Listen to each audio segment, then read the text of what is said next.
একাদশ জাতীয় নির্বাচন উপলক্ষে নিরাপত্তার চাদরে এরই মধ্যে মুড়ে দেওয়া হয়েছে সারা দেশ। নির্ভয়ে ভোটারদের কেন্দ্রে যাওয়ার আহ্বান জানিয়েছেন সেনাপ্রধান জেনারেল আজিজ আহমেদ। আর ঢাকা মহানগর পুলিশ কমিশনার আসাদুজ্জামান মিয়া বলেছেন, যে কোনো পরিস্থিতি মোকাবেলায় তারা প্রস্তুত রয়েছেন। একাদশ জাতীয় সংসদ নির্বাচন, নিরাপত্তার চাদরে পুরো দেশ। নির্বাচনের আগে শেষ মুহূর্তে শনিবার সন্ধ্যায় আইন শৃঙ্খলা পরিস্থিতি নিয়ে চ্যানেল 24-এর সাথে কথা বলেন স্বরাষ্ট্রমন্ত্রী আসাদুজ্জামান খান কামাল। বলেন, ইসি ও আইন শৃঙ্খলা বাহিনীর সমন্বয়ে 30 ডিসেম্বর শান্তিপূর্ণভাবেই দেশে অনুষ্ঠিত হবে ভোট। এখন আমাদের আইন শৃঙ্খলা রক্ষার জন্য আমাদের নিরাপত্তা বাহিনীর প্রায় 6 লক্ষ সদস্য কাজ করবেন এবং আমাদের প্রত্যেকটা অঞ্চলে প্রত্যেকটা কেন্দ্রে আমাদের যথেষ্ট পরিমাণ আইন শৃঙ্খলা সদস্য সেখানে নিয়োজিত হবেন এবং হয়েছেন। আমরা আশা করছি আগামীকাল একটা সুন্দর নির্বাচন আমাদের ইসির তত্ত্বাবধানে আমাদেরকে উপহার দেবে, দেশবাসীকে উপহার দেবেন। ডিএমপি কমিশনারের দাবি, ঢাকা মহানগরীর কোনো কেন্দ্রই ঝুঁকিপূর্ণ নয়, তারপরেও যে কোনো পরিস্থিতি মোকাবেলায় প্রস্তুত আইন শৃঙ্খলা বাহিনী।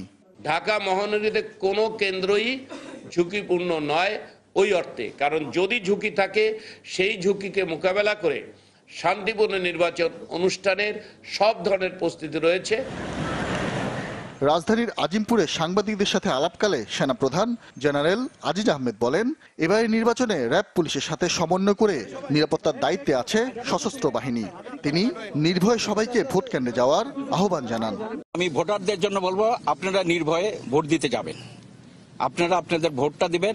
আমরা আশেপাশেই থাকবো, শুধু আমরাই না এবং অন্যান্য যারা ল এনফোর্সিং এজেন্সির সাথে আমরা কোঅর্ডিনেট করে আমরা আশেপাশে থাকবো এবং ভোট দেওয়ার পরে যাতে কেউ অরাজকতা সৃষ্টি করতে না পারে সেটি আমাদের মূল লক্ষ্য থাকবে। এদিকে র্যাব মহাপরিচালক বলেন, নির্বাচনের জঙ্গি হামলা কিংবা যে কোনো ধরনের সহিংসতা মোকাবেলায় প্রস্তুত তারা। রাজধানীর মিরপুরে একটি ভোট কেন্দ্রের প্রস্তুতি দেখতে গিয়ে সাংবাদিকদের এই কথা বলেন তিনি।